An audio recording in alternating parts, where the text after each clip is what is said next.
O ar úmido da selva grudava na pele do explorador enquanto ele empurrava os galhos entrelaçados com as mãos trêmulas. À frente, escondida sob séculos de vegetação, uma estrutura de pedra emergia como um osso saindo da terra. A tocha que carregava projetava sombras dançantes nas paredes cobertas de hieróglifos e, por um instante, ele jurou ter ouvido sussurros vindos das entranhas da ruína. Quem mais pisou aqui antes de mim? Pensou, sentindo o peso do tempo pressionar seus ombros. Assim como ele, gerações de aventureiros, arqueólogos e até ladrões de tumbas foram atraídos por cidades perdidas, não apenas pelo ouro ou glória, mas pelos segredos que elas guardam. Algumas desapareceram sob areias movediças, outras foram engolidas pelo mar ou simplesmente abandonadas à natureza. Porém, em cada uma delas, há histórias que desafiam a lógica. Maldições que matam, tecnologias impossíveis, civilizações inteiras apagadas da memória. O que torna esses lugares tão fascinantes e tão perigosos não é apenas o que foi deixado para trás, mas o que ainda não foi descoberto. Será que os antigos previam seu próprio fim? Ou criaram armadilhas para proteger algo que não queriam compartilhar? Nos próximos capítulos, atravessaremos desertos em busca da tumba amaldiçoada de um faraó. Escalaremos os blocos inexplicáveis de Puma Punku e mergulharemos nas águas que escondem a cidade dourada de Dwarka. Cada passo revelará não apenas pedras e ossos, mas verdades que podem abalar o que sabemos sobre a história. A jornada começa aqui. Você está pronto para desvendar o que o passado insiste em esconder?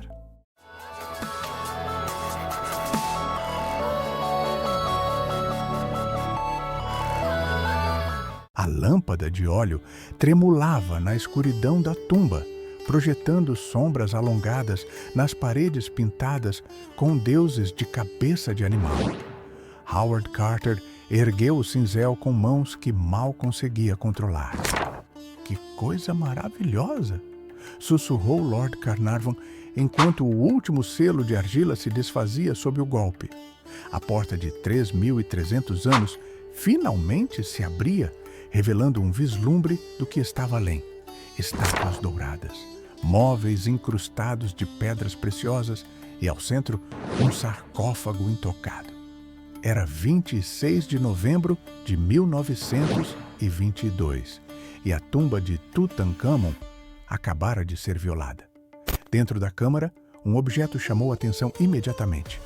Uma tabuleta de argila com hieróglifos que Carter traduziu às pressas. A morte tocará com suas asas aquele que perturbar o sono do faraó. Os trabalhadores egípcios recuaram, cruzando os braços sobre o peito em sinal de proteção. Carnarvon riu, chamando-a de superstição de nativos. Mas 4 meses depois, ele estava morto, vítima de uma infecção banal, causada por uma picada de mosquito. No exato momento de sua morte, no Cairo, todas as luzes da cidade se apagaram sem explicação. E seu cachorro, na Inglaterra, uivou e caiu fulminado.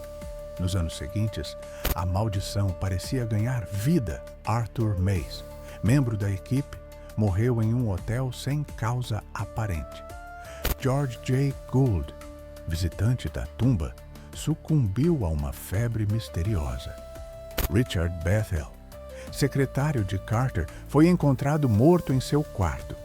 Até mesmo o príncipe egípcio Ali Camel Fahmy Bey, que brincou de sentar no sarcófago, foi assassinado pela esposa semanas depois. Em 1986, o biólogo alemão Gotthard Kramer analisou amostras das paredes da tumba e encontrou esporos de Aspergillus niger, um fungo mortal que pode sobreviver por milênios em espaços fechados. Uma única inalação seria suficiente para destruir os pulmões, explicou. Outros cientistas apontaram para gases tóxicos como radônio, ou armadilhas com pó de sílica. Mas nenhuma teoria explica todas as mortes, especialmente as que ocorreram longe do Egito. Hoje, a tumba está vazia. Seu tesouro foi transferido para museus e o próprio faraó repousa em uma câmara climatizada. Mas os visitantes ainda relatam sensações de sufocamento, câmeras que falham sem motivo e vozes sussurrando em egípcio antigo. Carter, o único que parecia imune, viveu até 1939, mas morreu em solidão, obcecado por encontrar outra tumba, que nunca descobriu.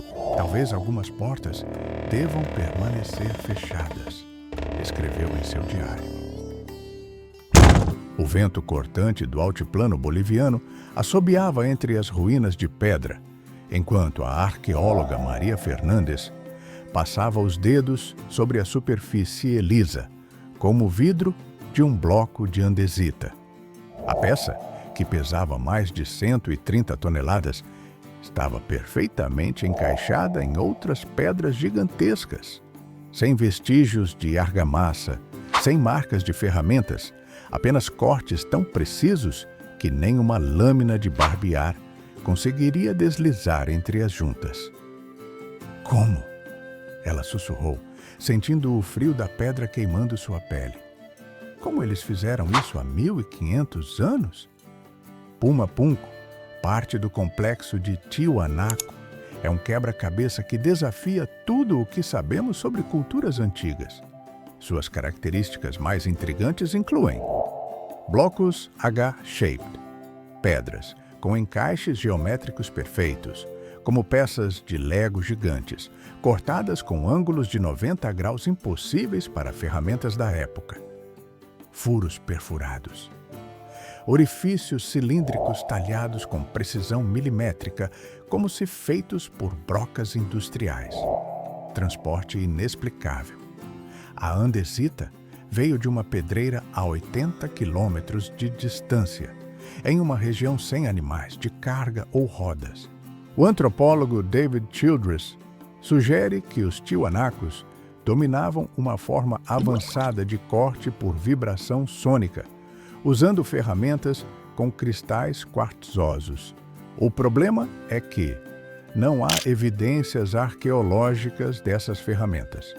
Os cortes lembram técnicas modernas a laser, alimentando teorias sobre astronautas antigos. O contraponto. Por que uma civilização avançada construiria apenas um templo? Alguns pesquisadores, como Arthur Poznansky, afirmam que Puma Punku tem 17 mil anos, o que reescreveria toda a história das Américas.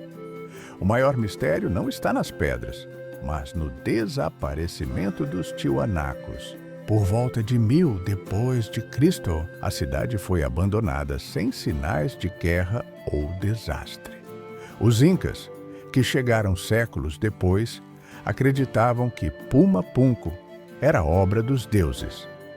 Quando os conquistadores espanhóis perguntaram aos nativos sobre as ruínas, a resposta foi um silêncio perplexo. Maria olhou para o horizonte, onde o sol poente tingia as pedras de vermelho sangue.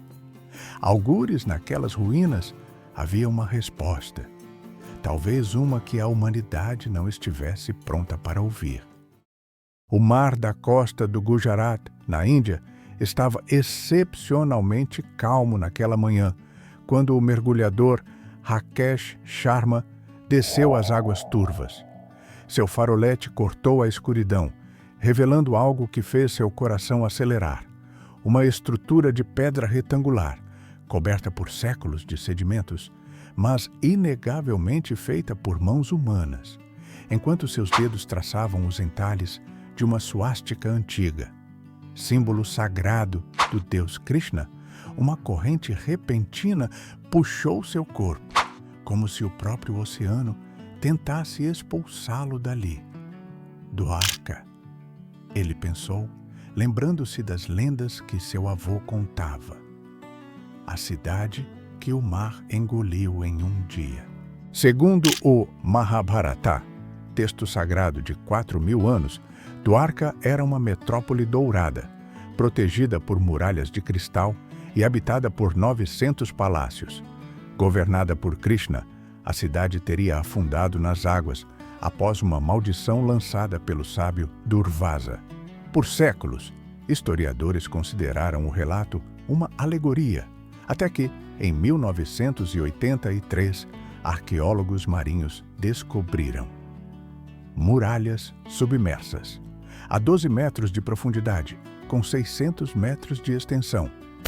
Âncoras de pedra, de 3 toneladas, usadas por navios antigos, cerâmicas e esculturas, datadas de 1500 a.C., coincidindo com a era do mítico Krishna.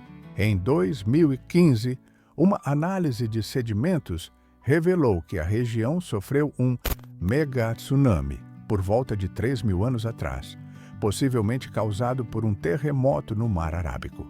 Ondas de 15 metros arrastariam a cidade para o fundo em horas, exatamente como descrito nos versos antigos. O oceano rugiu como um touro enfurecido e Dwarka desapareceu como um sonho ao amanhecer. Apenas 5% do sítio foi explorado. Entre os achados mais intrigantes estão um bloco de pedra, com inscrições referentes a Krishna e Yadu, seu clã, estruturas circulares, que podem ser os restos do lendário Sudarshana Chakra, o disco divino de Krishna. Várias camadas de ruínas, sugerindo que Dwarka foi reconstruída múltiplas vezes após catástrofes. Rakesh emergiu, ofegante, segurando um fragmento de cerâmica com um desenho desbotado. Um homem de pele azul, segurando uma flauta. Eles sabiam, pensou, enquanto as ondas batiam contra o barco. Eles sabiam que um dia alguém voltaria para encontrar a verdade. O vento noturno soprava sobre as areias do deserto egípcio, enquanto o arqueólogo Daniel Ferreira fechava seu caderno de anotações. Seus olhos cansados ainda fixos nas estrelas. Depois de anos estudando Tutankhamon, Puma Punko e Dwarka, uma única pergunta ecoava em sua mente. O que todas essas civilizações sabiam que nós ainda não redescobrimos? Enquanto separadas por oceanos e milênios, essas 3 cidades compartilham padrões perturbadores. Os egípcios dominavam astronomia e medicina. Os construtores de Puma Punko entendiam engenharia quântica. Os habitantes de Dwarka mapeavam correntes oceânicas, maldições escritas, estruturas à prova de catástrofes, lendas sobre civilizações anteriores, abandono sem razão aparente, destruição por elementos naturais, apagão histórico. Em 2023, cientistas do MIT descobriram que 65% das técnicas de construção de Puma Punko são mais eficientes que nossas atuais. Os sistemas de drenagem de Dwarka superam os de cidades modernas. A tumba de Tutankhamon continha ligas metálicas desconhecidas. Enquanto você assiste a este vídeo, satélites identificam 47 estruturas submersas, possivelmente artificiais.